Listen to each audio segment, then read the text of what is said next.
특별히 이스라엘 백성들이 포로기 때에 70년이라고 하는 세월을 포로 생활로 끌려가서 살다가 보면은 한없이 한없이 무기력하고 연약한 자기들의 모습을 바라보면서 하나님 우리에게 관심이 있으신가? 하나님 우리를 버리지 아니하셨는가? 라고 하는 이런 의구심들이 들 때가 있습니다. 그래서 지난주에 이런 말씀을 좀 나눴는데 현실을 살아가는 우리들의 삶에 있어서도 불안하고 또 염려가 되고 걱정이 되고 때로는 내 삶에 대해서 좌절감을 느끼면서 절망의 늪에 빠지기도 하고 그러다 보면은 두려움과 공포라고 하는 것들에 휩싸일 때가 많이 있습니다. 정말 하나님이 살아계실까? 나 같은 사람도 하나님이 관심을 갖고 계실까? 우리들은 그런 하나의 내 마음속에 그런 의심, 그런 의구심들을 가질 때가 있습니다. 정말 예수 믿는 게 의미가 있나? 하나님께 나아가는 것이 과연 내게 무엇인가라고 하는 이런 생각을 가질 때가 있어요. 근데 하나님은 우리에게 오늘 본문을 통해서 말씀을 주십니다. 좌절과 절망, 염려라고 하는 또는 두려움과 공포에 휩싸인 그 인생들에게 하나님은 한없는 위로와 보호의 약속의 말씀을 주고 있다라고 하는 거예요. 그래서 오늘 본문을 통해서 좀 말씀을 잠시 상고하면서 올 한 해도 우리가 하나님의 보호하심 속에서 굳건한 믿음으로 승리하는 2월과 한 해가 되기를 간절히 소망합니다. 8절 말씀을 보게 되면은 그러나 나의 종 너 이스라엘아 내가 택한 야곱아 나의 벗 아브라함의 자손아. 이 히브리 본문의 단어를 보면은 베아타라고 하는 거예요. 그러나 너는 이래. 그러나 너는 이래. 지시 그 대명사. 그러나 너는 좌절과 절망 속에 두려움 속에 있는 이스라엘 백성들에게 하나님이 이제 그 분위기를 전환시키시면서 그러나 너는 그랬어요. 네가 누구냐? 그런데 너는 누구야? 이제 정체성을 일깨워 주시는 말씀이다라고 볼 수가 있습니다. 너는 누구냐? 그러니까 또 대중가요 가사가 너는 누구냐? 너는 누구라고요? 신토부리라고. 맞는지 모르겠네.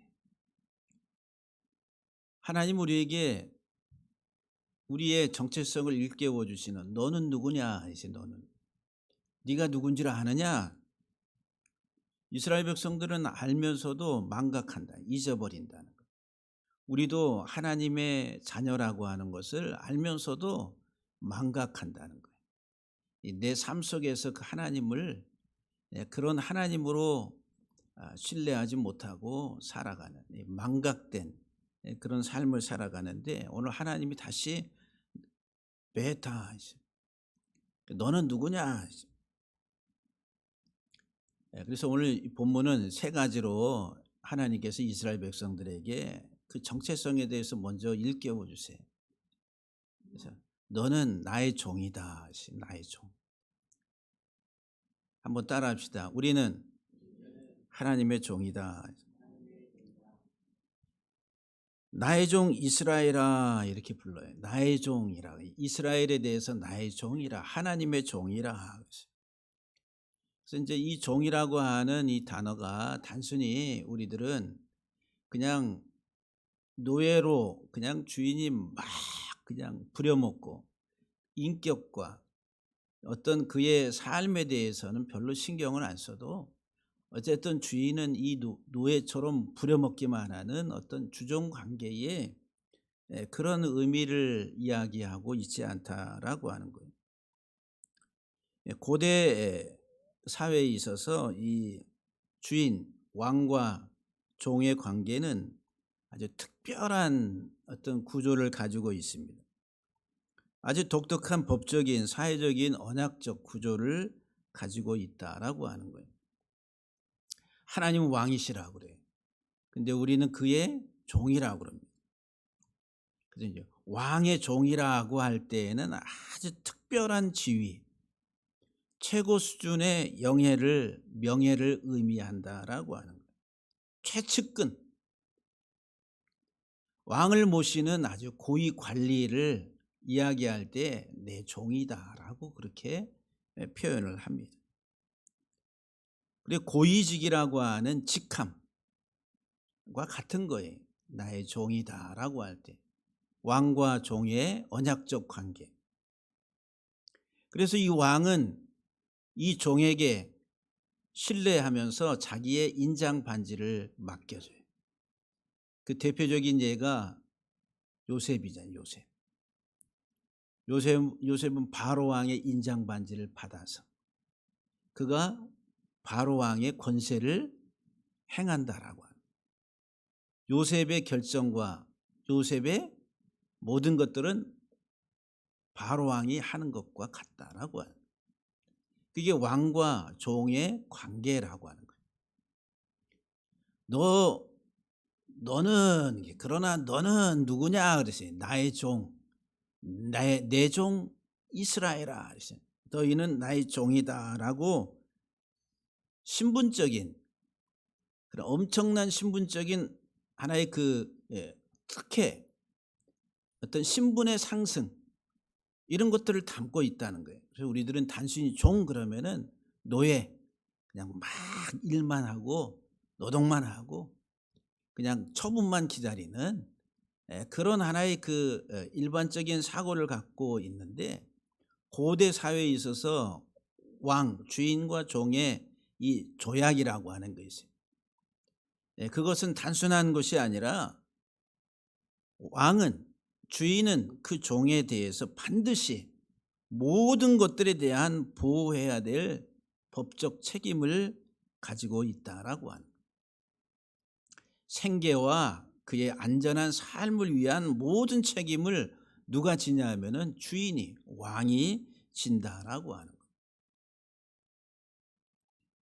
그리고 이 종은 더 나아가서 한 가게, 한 개인에 있어서 종들 가운데 그 가문에 후계자가 없을 때, 상속자가 없을 때에 종을 통해서 다시 그 가게를 이어가는 상속자로 삼는다라고 하는 거예요. 그러니까 이 종이라고 하는 것은 단순히 어떤 노동력을 위해서 사들인 그런 노예라고 하는 측면에서만 생각하기가 쉬운데 고대 사회에 있어서 종과 주인의 관계는 법적이고 사회적인 언약적 구조가 있었다라고 하는 거예요. 그래서 하나님이 이스라엘 백성들에 대해서 나의 종 이스라엘아, 내가 너를 얼마나 신뢰해서 내가 나의 모든 일들을 너에게 맡기려고 푸른 내 종, 내 신하가 아니냐라고 하는 그런 개념이다라고 하는 거예요. 하나님은 우리들을 사랑하시고 또 우리들을 특별하게 부르셔서 하나님의 가장 최측근의 하나님이 신뢰하는 하나님의 종으로 우리들을 부르셨다라고 하는 거예요. 세상에 온 땅의 창조자 하나님이 나의 주인이시다, 나의 왕이시다라고 하는 거예요. 그래서 이스라엘 백성들에게 그 신분이라고 하는 것들에 대한 네가 누군 줄 아느냐, 세상 열방 이방들을 바라보면서 부러워하면서 그들의 강력한 힘과 세상적인 에너지, 풍요로운 것들을 바라보면서 비교하면서 보잘것없는 자기 자신들을 바라보면서 하나님이 정말 살아계시나, 하나님이 살아계셔서 우리 하나님이라고 한다면 우리의 왜 이래? 이렇게 좌절하고 또는 두려움과 공포에 휩싸여 있는 그들에게 하나님이 너는 나의 종이라 이렇게 말씀하고 있습니다. 두 번째, 이 8절 말씀에서 이스라엘 백성들을 내가 택한 야곱아 그랬어요. 내가 택한 야곱이라. 하나님이 택한 백성이란 하나님의 택한 백성. 특별히 내가 택한 야곱아 그래. 야곱이라고 하는 뜻이 뭐예요? 야곱이라고 하는 이름의 뜻. 야곱, 뒤꿈치를 잡았다. 쌍둥이잖아요. 형이 막 나오려니까 뒤에서 뱃속에서부터 막 자기가 먼저 나오려고 형 뒤꿈치를 잡았다. 그래서 야곱이다. 그 야곱의 이름은 속이는 자 그리고 아주 탐욕적인 자라. 이런 의미들을 가지고 있습니다. 하나님이 이스라엘 백성들을 나의 택한 야곱이라고, 내가 택한 야곱이라고. 그 야곱이라고 하는 단어를 통해서 인간적으로 너희들은 아무런 자격이 없다는 거예요. 속이는 자로, 남의 것을 빼앗으려고 탐욕적인 자로, 육적인 욕망으로 살아가는 그 죄인들인데, 그런데 내가 너를 택했다라고 말합니다. 하나님께서 저와 여러분들을 하나님의 자녀로 택하심은 내게 어떤 자격이 있어서가 아니라 하나님의 사랑이라. 우리는 무자격자라. 그 무자격자임에도 불구하고 하나님께서 우리를 택하셨다라고 해요. 선별해서 특별하게 택했다라고 해요. 신명기 7장 7절 이하 8절에 보면은 여호와께서 너희를 기뻐하시고 너희를 택하심은 너희가 다른 민족보다 수요가 많기 때문이 아니라 너희는 오히려 모든 민족 중에 가장 적으니라 그랬어요. 세상에서는 수가 국력이고 일단은 그 국가의 국력을 표현할 때에 인구가 얼마나 돼. 그래서 그 인구가 1억이 넘어가면은 우리가 세상에서도 우리 현대 사회에서도 무시 못합니다. 근데 중국이 인구가 헤아릴 수가 없어요. 얼마나 되는지 측정이 안 된다. 그래서 세상에서는 강대국 그러면은 일단은 인구가 얼마나 되느냐라고. 하나님께서 수요가 많은 강대국을 택한 것이 아니라 모든 민족 가운데 그 수가 가장 작다. 그러면서 신명기 7장 8절에 보면은 여호와께서 다만 너희를 사랑하심으로 말미암아. 하나님이 사랑이라. 하나님이 사랑하셨다. 또 너희의 조상들에게 하신 맹세를 지키려 하심으로 말미암아. 아브라함과 하신 약속을 통해서 하나님께서 이스라엘 백성들을 택하셨다라고 말합니다. 세상에서의 어떤 그 조약, 어떤 협약을 할 때도 조건이 뭐예요? 가능한 한 어떤 동맹을 맺을 때도 나보다 힘센 사람. 그래서 내가 도움을 받죠. 안 그러겠어요? 우리나라가 그래도 군사적으로 세계 어느 편에 설 것인가? 우리는 민주주의 국가로 미국 지금 세계 최강의 군사력을 가지고 있는 미국을 든든하게 우리들이 붙잡고 있어야 된다.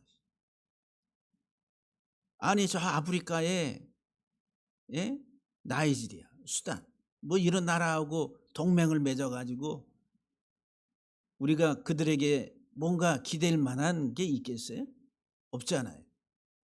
위기 때에 나의 힘이 되고 나의 방패가 되기 위해서 나보다 더 강력한 우리보다 강력한 군사력, 경제력을 가지고 있는 민족과 국가를 택해서 협약을 맺는다는 것. 이게 이제 세상의 보편적인 가치 기준이다라고 이야기할 수가 있습니다. 그 자격이 정치적인 영향력, 어떤 경제적인 영향력과 수, 이런 것들이 보편적으로 세상에서 생각하는 하나의 자격 기준이다라고 하는 거예요. 그래서 하나님은 우리들을 택하실 때에 그런 자격을 보지 않는, 우리가 어떤 스펙을 가지고 있고 어떤 성취와 업적을 남겼는가, 사회적으로 어떤 지위를 가지고 있는가, 이런 것들을 바라보시면서 내가 너를 귀하게 쓸게, 이렇게 생각하지 않는다라고 하는. 하나님은 오히려 보잘것없는 아주 약한 민족을 또는 약한 사람을 하나님의 조건 없는 선택이라는, 무조건적인 선택이다.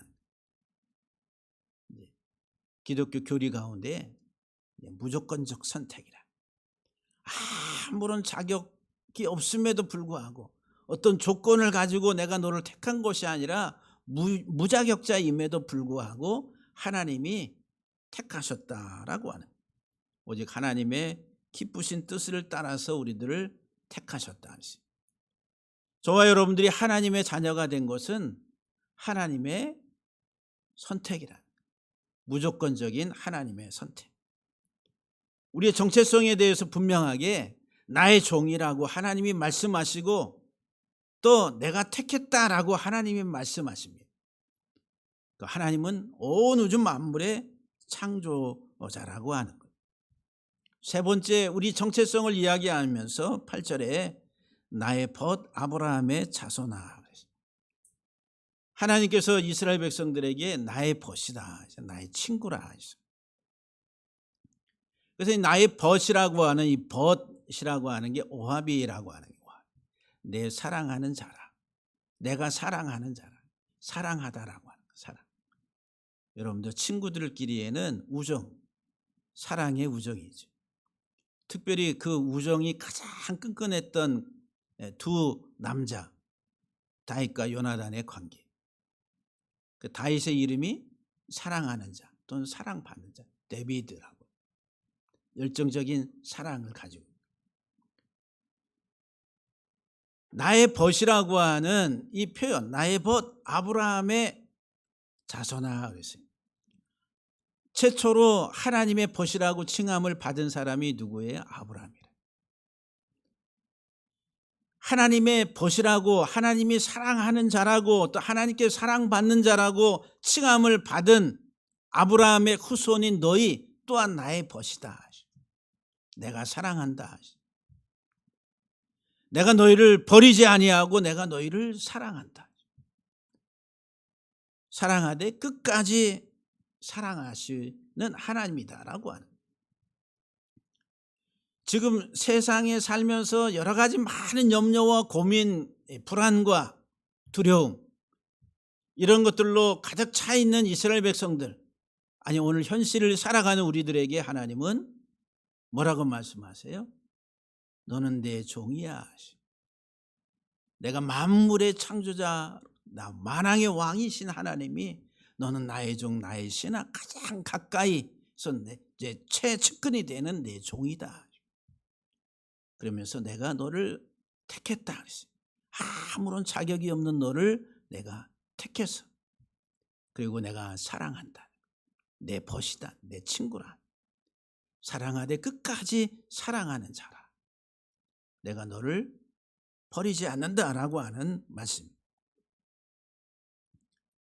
그래서 오늘 본문 41장 9절 말씀에 내가 땅끝에서부터 너를 붙들며 땅 모퉁이에서부터 너를 부르고 내게 이르기를 너는 나의 종이라 내가 너를 택하고 싫어하여 버리지 아니하였다 하였노라. 하나님은 왜 포기하지 않으십니까? 왜 하나님은 우리를 포기하지 않느냐? 우리들은 내 현실의 약함과 내 현실의 좋지 않은 모든 상황들을 바라보면서 정말 하나님이 사랑하시는가? 하나님이 나를 붙들고 계시는가? 의심을 해. 내 연약함 속에서, 이 세상을 살아가면서 경제적인 것, 육체적인 약함 속에서 하나님이 정말 나를 사랑하시는가? 끊임없이 질문을 하고 의심을 하기도 하고, 우리가 좌절하기도 하고 절망감을 갖기도 합니다. 그런데 오늘 9절 말씀에서 하나님 뭐라고 말씀하시냐면, 나는 절대 싫어하여 너를 버리지 아니한다. 절대 하나님은 버리지 아니하신다.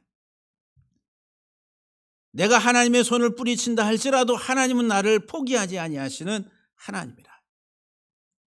우리가 하나님이 나를 사랑하시는, 하나님 나를 사랑하셔서 구원하시는 하나님의 그 은혜에 대해서 내가 저항할 수 없어요.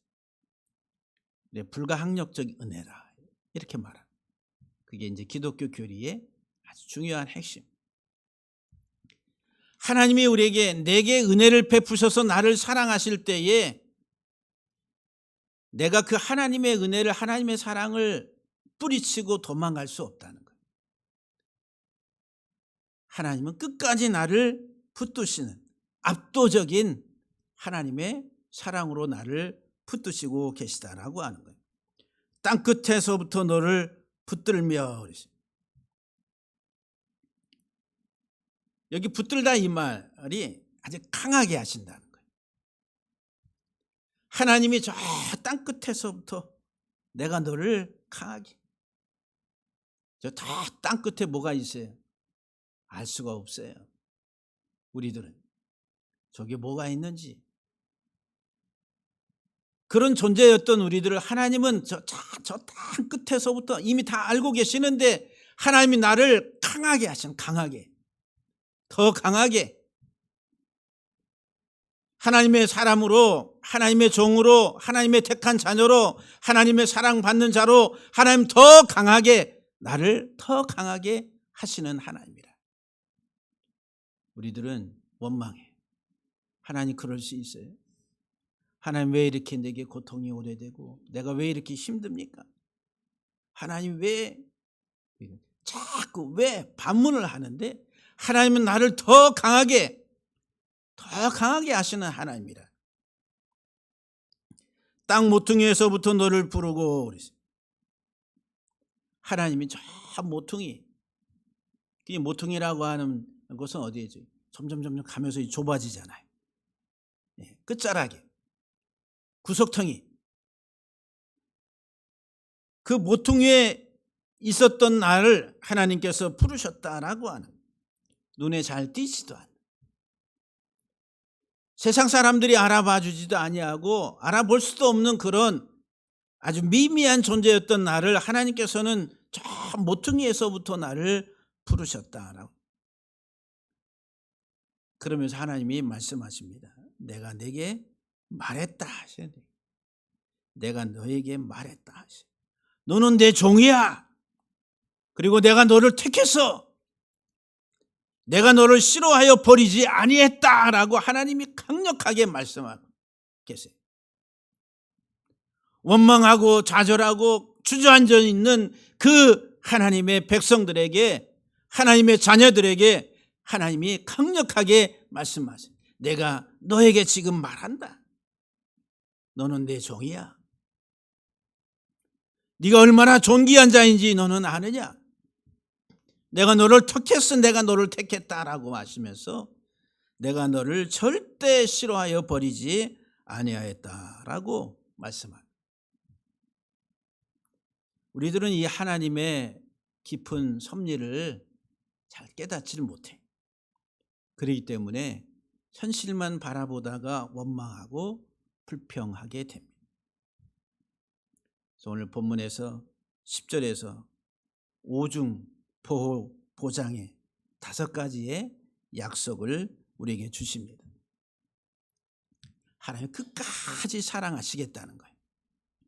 하나님은 어떻게 사랑하신다고요? 끝까지.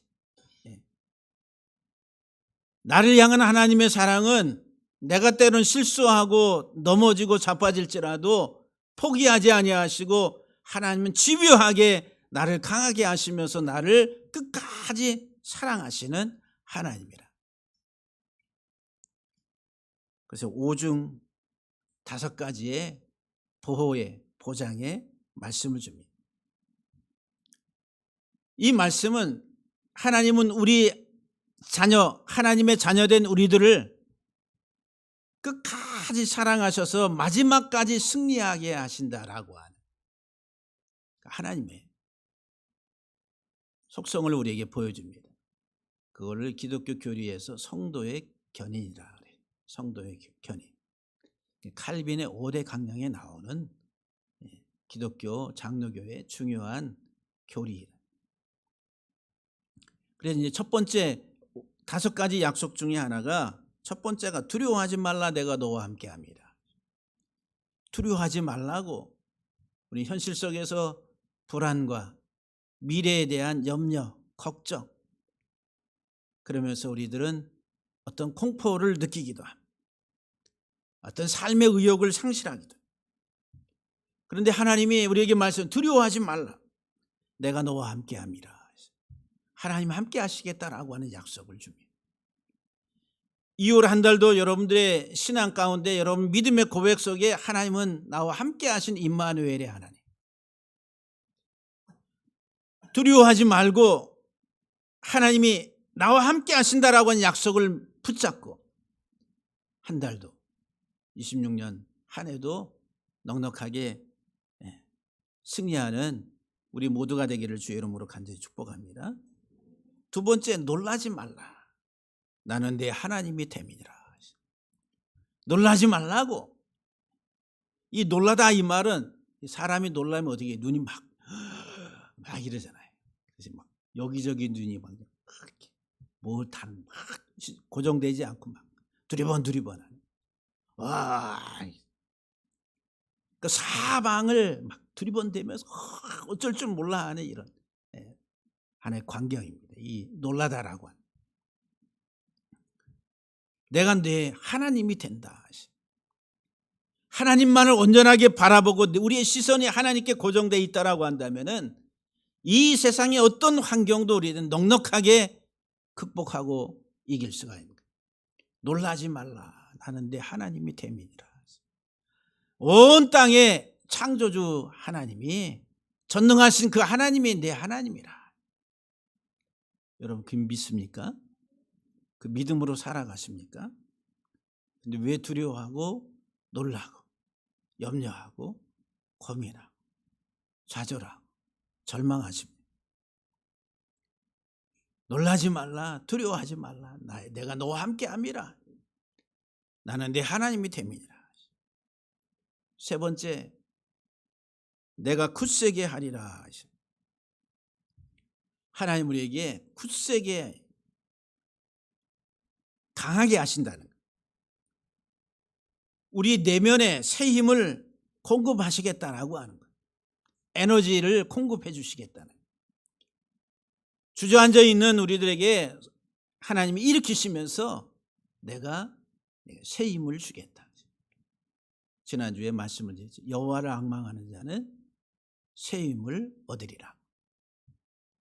하나님 우리 끊임없이 우리의 삶에 에너지를 공급하시는, 내 에너지가 아니라, 내 힘이 아니라 하나님이 주시는 에너지를 가지고 이 세상의 풍랑들, 이 세상의 풍파를 극복해 나가. 그런 하나님의 사람들을 다 될 수 있기를 주의 이름으로 간절히 축복합니다. 자꾸 우리들은 내 힘으로 내가 막 하려고 하다 보니까 우리의 힘이 다 지내가지고 쓰러지고 좌절하고. 그래서 지난주에 번아웃이라고 다 소진돼서 타버리, 더 이상 어떤 기력이 없는 상태에 직면할 때가 있다라고. 그런데 하나님이 뭐라고 말씀하세요? 내가 너를 굳세게 하리라. 내면에 내가 힘을 공급한, 에너지를 공급한 하나님의 약속입니다. 네 번째는 내가 참으로 너를 도와주리라. 참으로 내가 너를 도와주리라. 진실로 내가 너를 도와주리라. 여기 도와준다라고 하니 돕는다라고 하는 단어 오직 하나님께만 사용되는 단어예요. 에제르라고. 에베네셀을 그리죠. 에베네셀. 도우시는 하나님.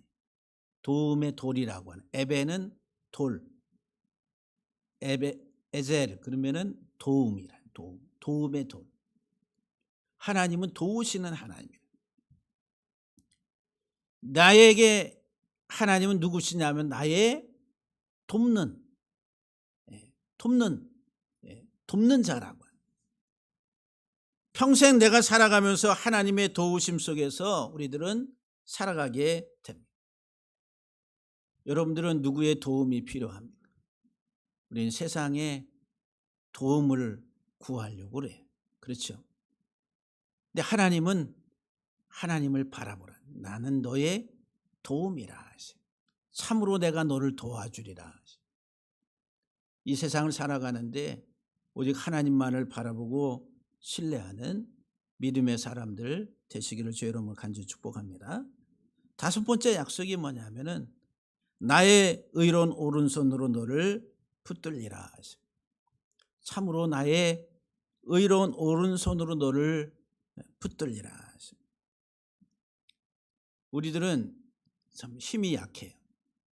제가 여기 이제 오른쪽 늑골 6번째 뼈가 다 녹아가지고 암이 다 전이가 돼가지고 뼈가 다 녹았어요. 찍으니까 그냥 뿌옇게 나와요. 그래서 이제 수술을 해가지고 거기를 다 긁어냈어요. 갈비뼈 6번째 늑골이 하나가 없는 거예요.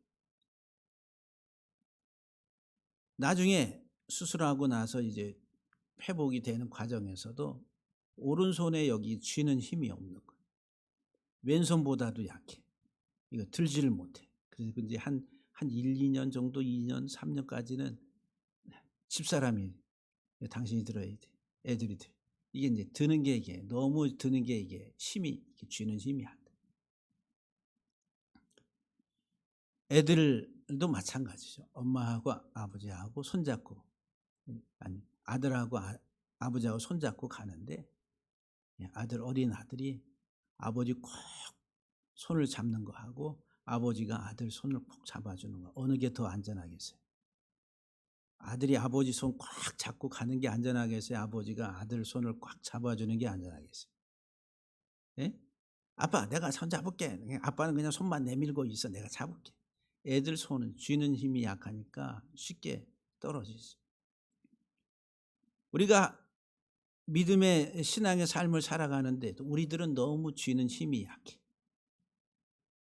어느 정도 쥐다가 이제 이게 다 풀려버립니다. 근데 하나님의 손은 풀리는 게 없어요. 그러니까 하나님이 내 손을 붙들어 주시겠다, 잡아 주시겠다라고 말씀해요. 근데 우리들은 어떻게 해요? 내가 잡으려고 그래. 내가 하려고 그래. 내 의지, 내 능력, 내 힘. 뭐가 있을 때는 그냥 뭔가 대단한 힘과 에너지가 있는 것 같은데. 세상적인. 근데 그런 게 없으면 어떻게 돼요? 죽어가는 낙지처럼. 그렇게 돼버려요. 쫙 퍼져. 내 힘으로는 할 수가 없어요. 하나님이 나를 붙잡아 주셔야 돼요. 참으로 나의 의로운 오른손으로 내가 너를 붙들리라. 하나님이 나를 붙잡아 주셔야 돼요. 올 한 해도 여러분들 내 힘이 아니라 하나님의 손에 붙들려서 가는 은혜의 한 해를 경험할 수 있게 되기를 주의 이름으로 간절히 축복합니다. 말씀을 맺으면 오늘 본문은 우리에게 두려워하지 말라고 놀라지 말라고 하나님이 강력하게 명령하고 있습니다. 우리가 두려워하지 않을 수 있는 그 이유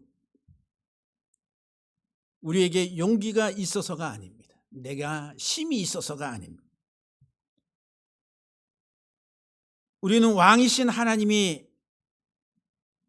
나의 주인이시고 그 하나님이 우리는 택한 받은 하나님의 백성. 그 왕 되신 하나님이 끊임없이 끝까지 사랑하는 하나님의 친구, 벗이란. 그래서 우리들을 싫어하여 버리지 아니하신다라고 말씀합니다. 절대로 하나님은 우리를 포기하지 않고 버리지 아니하시는 하나님이라. 하나님이 오른손으로 나를 붙들고 계시고, 하나님이 나와 함께 하시고, 하나님 내 우편에서 나를 도우시고, 나를 계속 강하게 하시며 우리를 도와주시는 하나님. 그 하나님이 있기 때문에 우리들은 두려워하지 않는다는, 이 세상 살아가는데 우리의 환경 속에서 여러 가지 많은, 이 땅에 많은 어려운 난관과 어떤 고통, 아픔 속에서도 절대로 여러분들이 두려워하지 않고 놀라지 않고 강하고 담대하게 2월도 또 26년 한 해도 승리하는 귀한 복된 한 해가 되기를 주의 이름으로 간절히 축복합니다. 기도하시겠습니다.